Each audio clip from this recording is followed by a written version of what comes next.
And we go back to the Ecuador's topic because we have Eduardo Meneses to deepen in what has been the electoral process in Ecuador. Hello, Eduardo.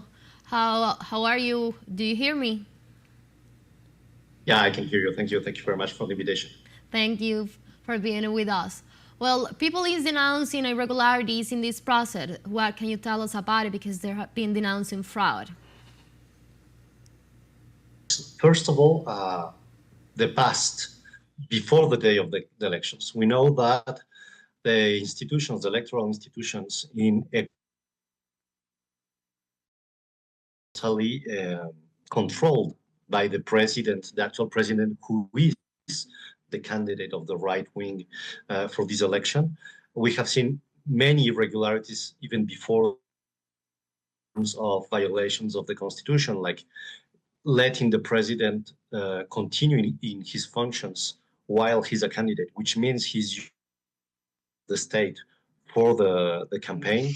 Many irregularities linked to the electoral institution forbidding one of the candidates who was against also the actual president to be presented in the elections.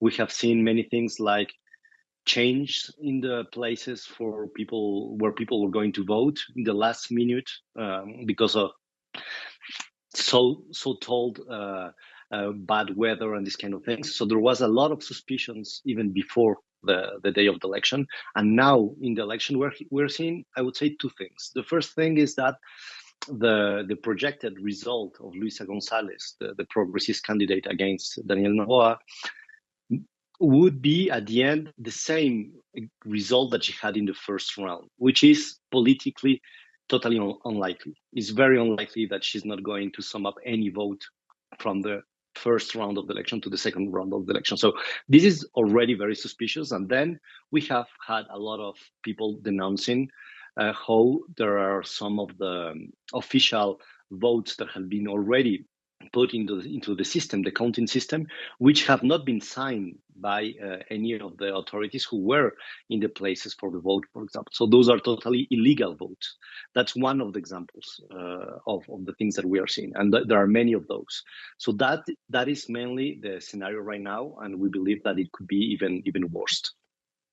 Yeah, you can tell us something about the numbers that CNN has been given of these elections that, of course, are part of the irregularities that we can see.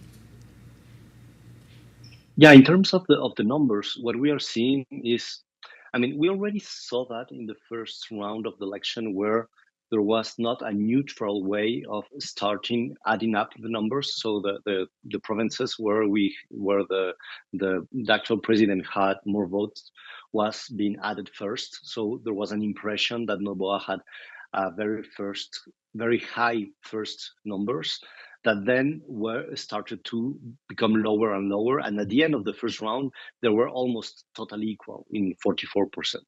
Now the numbers we are seeing right now they are projecting a result of Luisa González around 44% of the votes again, which is totally not possible. I mean, it doesn't have any political sense to think that she didn't add any vote from the first round to the second round.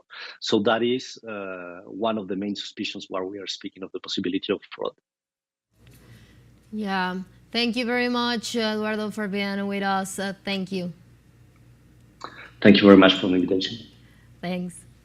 And we continue with our news brief.